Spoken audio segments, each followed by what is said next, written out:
Dig, set, hit, Bailey Johnson.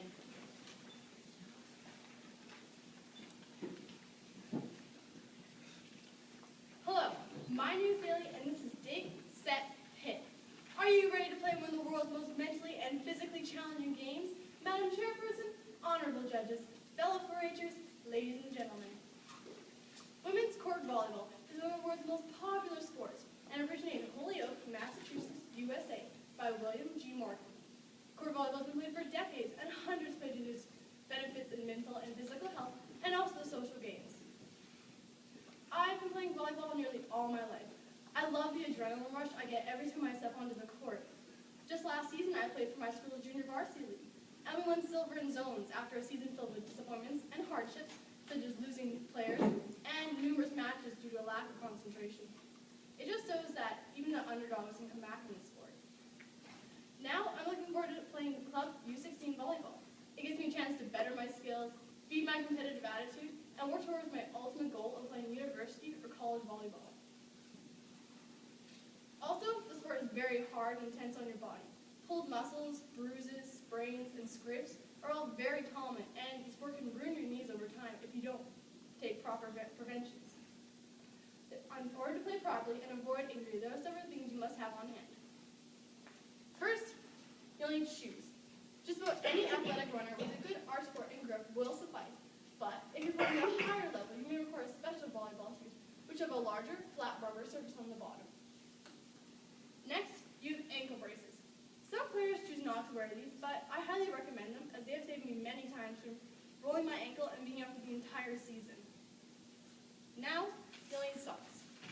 Female players, such as myself, choose to wear knee-high athletic socks. This gives you something to wipe the dust off your shoes off on and prevents your legs from getting straight. Now, one of the most important items you will need is knee pads. These have literally saved me many times from scraping all the skin off my knees, and they make it a lot easier to slide and dig for the ball. Now, you'll need shorts. Female players wear short spandex shorts, which normally come about mid-thigh. Then you need a jersey. Most jerseys are made of a light spandex material and are very breathable. Also, for warm-up for the game, you'll probably want a t-shirt or sweater that you can put on over top of your jersey so you can get a good sweat going and warm up your muscles so you don't pull anything while you play. Athletic tape is mandatory to cover any piercings and to cover hurt fingers to lessen the strain. Lastly, you'll probably want a duffel bag. After all, you have to carry yourself around somehow. Now, most people have this misconception that volleyball is just a more intense version of don't let the balloon touch the floor. This is completely wrong. At this level, you have to have a fast reaction time, a positive attitude, and must be in top physical condition. It's not simply just a matter of tossing a ball over a net and hoping someone will be too distracted to do anything about it. It's all about strategy and making your opponents believe you're far superior. Now, the object of the game is to send the ball over the net and prevent the same effort by the opponent. A team has 3 hits when returning a ball, in addition to 1 block contact. The ball is put in play by the service, and the rally continues until the ball hits the court, goes out of bounds, or if a team fails to return it properly. This is also how a team scores a point. When a team scores a point, each player rotates 1 position clockwise, and they get the right to serve. Now, on either side of the court measures 9 meters by 8 meters. And on either side, there'll be 6 players, 2 middles, 2 powers, an offside, a setter, and a libero that may come in. Powers are expensive specialists. They will hit, not spike the ball. That's the elementary way of describing this. The ball downward into the opponent's court. In the back row, they receive their opponent's short cross-court attacks. Their home base is always on the left side of the court.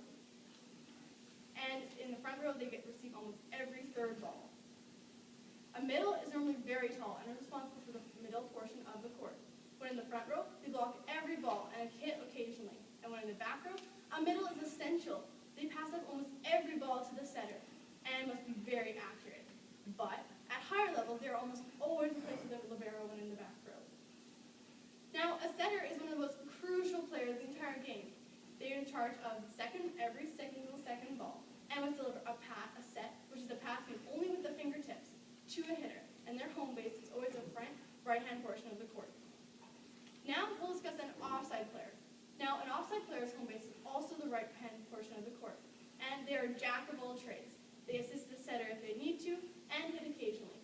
When in the back row, they receive line defense. Now, have you ever wondered while watching a volleyball match why there's a certain player with a different colored jersey on? Well, that player holds my most favorite position of all, a libero. I myself play libero due to my smaller height and frame.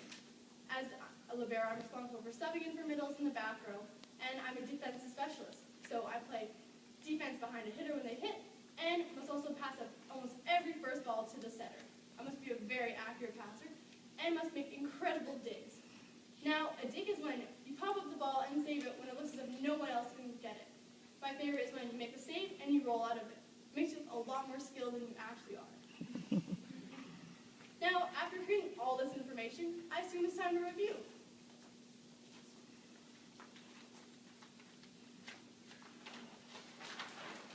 Some important points to remember about court volleyball is that it originated in Holyoke, Massachusetts, USA, and was created by William G. Morgan. You have to be in top physical condition to play, and having a positive attitude is absolutely essential.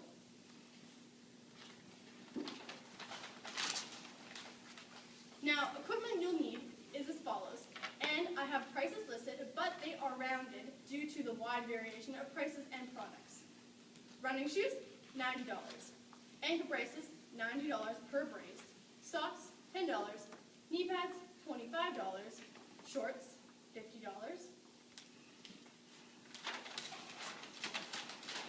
A jersey. Now, these are either team provided or you pay roughly $80 or more for them. A warm-up shirt, $20. Tape, $5. And a duffel bag is approximately $50. Now, so in total to get you started, it'll probably cost you about $510.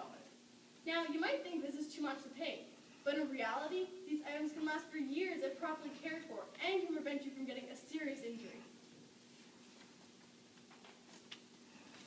Now, the object of the game is to send the ball over the net in order to ground it on the opponent's court and to prevent the same effort by the opponent.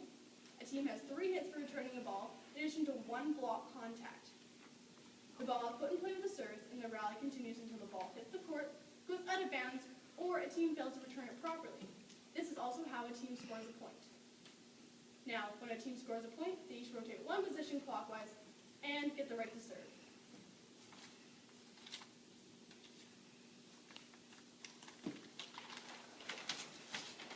Now we'll review positions. A power is a hitting specialist. Their home base is always the left side of the court, and they receive almost every third ball when in the front row. When in the back row, they receive short cross-court attacks from the opponent.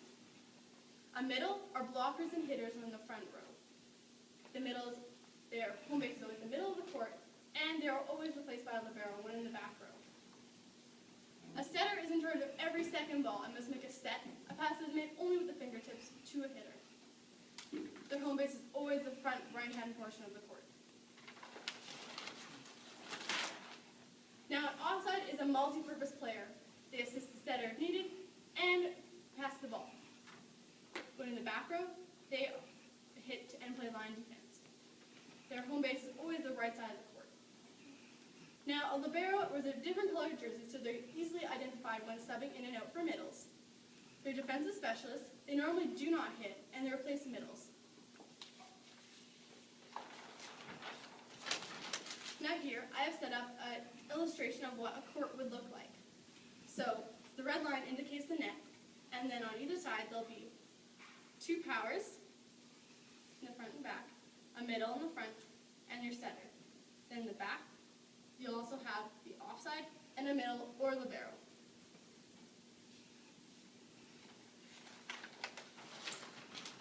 Lastly, sources I used along with my own personal experience and knowledge were as follows: www.volleyball-training-ground.com and www.fivb.org.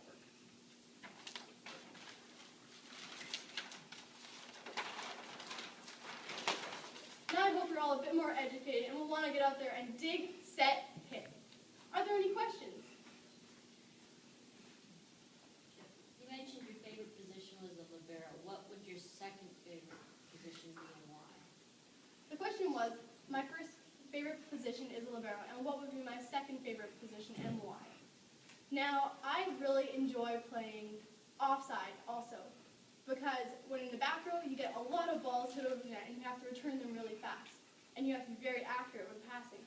And also you play a lot of defense behind hitters, and you have to make sure that you can also, and you also get to hit, which is really fun.